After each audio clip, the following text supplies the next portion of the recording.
Well, the circus has officially come to town, and Chad Daybell's trial has begun with opening statements. And in those opening statements, it's everything you've wanted. Claims of obsession and premonitions.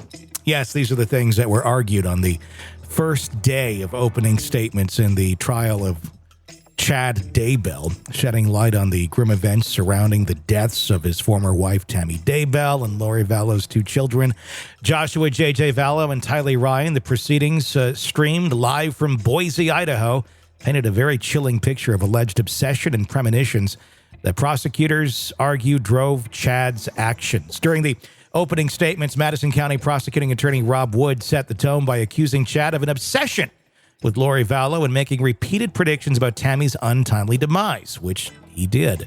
Wood underscored the sequence of events, emphasizing the suspicious circumstances surrounding Tammy's death in their marital bed just days before Chad married Lori. Wood emphasized more than anything else Chad's obsession with Lori was rooted in her adoration for him.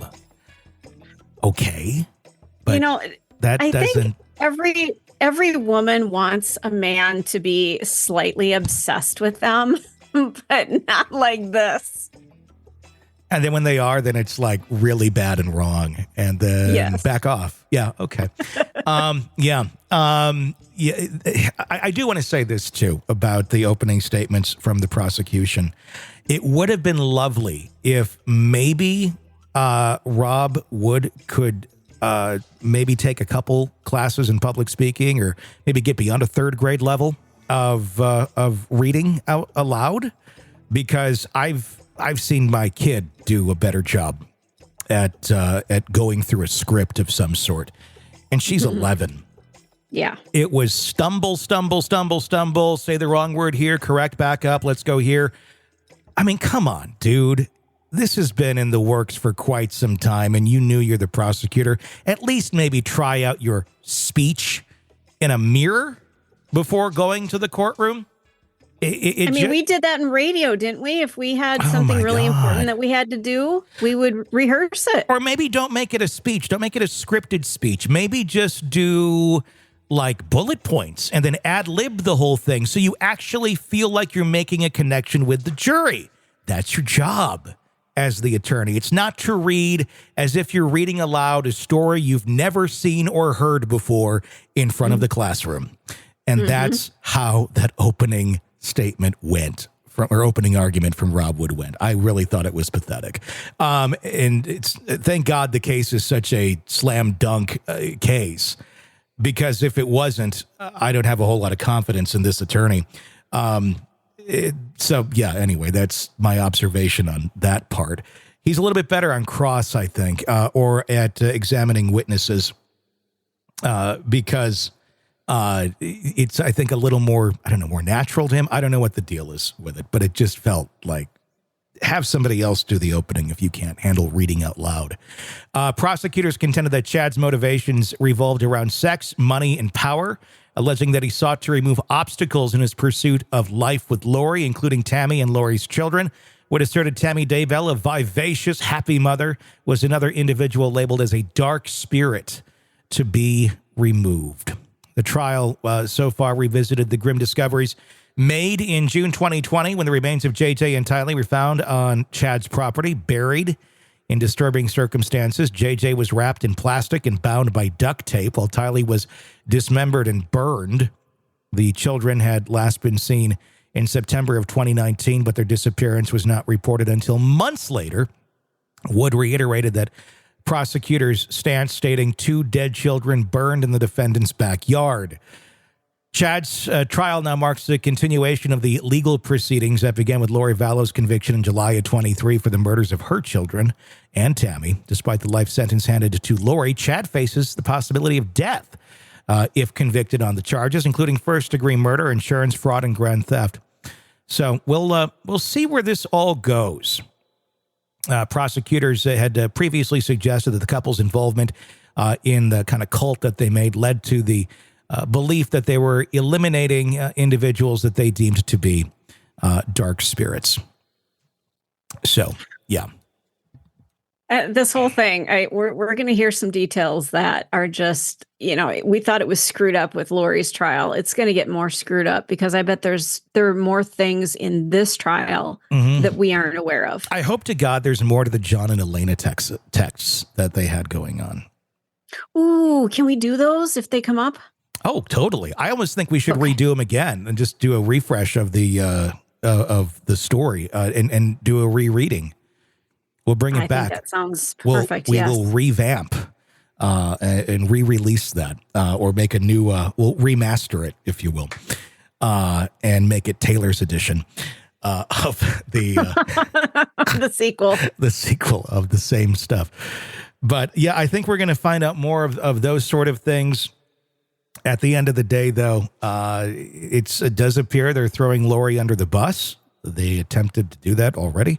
And I think that's going to be the crux of this. I think the biggest thing that John Pryor is going to rely on is the fact that Alex Cox is dead and can't testify for himself. And they're going to try and place all the blame on him and that Chad was just this befuddled dumbass that was doing whatever, Lori wanted, but wasn't involved in the murders, just happened to be around to be her boy toy or something of that nature. Oh, God. So gross. Yeah. I think that's pretty much, I think we already know where this is all just going to land. And the jury's going to go, bullshit, and Chad will be sentenced to death. That's there you go. That's the culmination of the next 6 to 9 weeks. Well, but also you and I talked a little bit off air the other day. If you watch John Oliver, he talked about where, like, I always want to say euthanasia, but like death sentence drugs, where those come from. Yep, watch that. You need to go watch that. I did. Anybody listening? Oh, you did? Yeah. What'd you think? I thought it was very interesting to learn where the governments and the states were getting their supposed death drugs from. And a company that doesn't even make drugs for humans or animals, for that matter, for machines. Yeah, not even FDA approved, just like in some warehouse or somebody's bedroom. I mean, oh my God. Yeah, it's kind of shocking. If that's the case, I don't know. Why don't we just go back to the execution method of like the bullet? I know it's like to the heart, but why not just to the head? And do we need a person to do it? Well, I mean, with today's technology, couldn't we have something where there's something lined up to shoot the person in the head, and it goes into effect as soon as that person sits in the chair, so there's no other human being like sitting there having to press the button or something? Or I don't know, offer it up to the victims and go, who wants to press the button? Yeah, well, because I can imagine there might be an argument over that of who gets to press it in this case. Well, maybe the victims, the remaining live people who are affected by the crime, come in and everybody gets a button and you don't know which one actually works. Yeah. But again, are you causing secondary trauma as well? Because now they've killed somebody. But I think if I were the grandparents of those kids, I'd just show up with a knife and I'd be fine if they let me do that too. I could whatever you want. Like I got like a cattle prod here. I got it like, or leave it up to the families of how they want to do it. Like, guess what? He's going to be strapped down in a room. And over here, you can make it into like a game show type experience where they go and they pick what they're going to use, and then they get to go into the room. And when they come out, he's dead. Like the weakest link. Yeah, pretty much. Well, at this time of this recording, Howie Mandel can host it. Yeah, in 2024, we technically should be killing people in a humane way if we're going to do it. How about lions? They used to do lions too. I know. I mean, come on. We got all these stadiums and stuff, and football's not going on right now. Bring on some lions. I'd like to think we live in a more civilized society than that, but just turn on the news and you'll find out we don't. I mean, this pay-per-view still a thing? Is that something? I mean, you could do that. You could do an HBO special. You could do, I don't know. I mean, I think there'd be a lot of play. This might even fit Lifetime, for. Oh, God. I don't know. I don't think there is pay-per-view. I think it's just streaming services now. You could stream it. Yeah. I mean, I don't know. I think there's a lot of missed opportunities here. I'm only kind of kidding.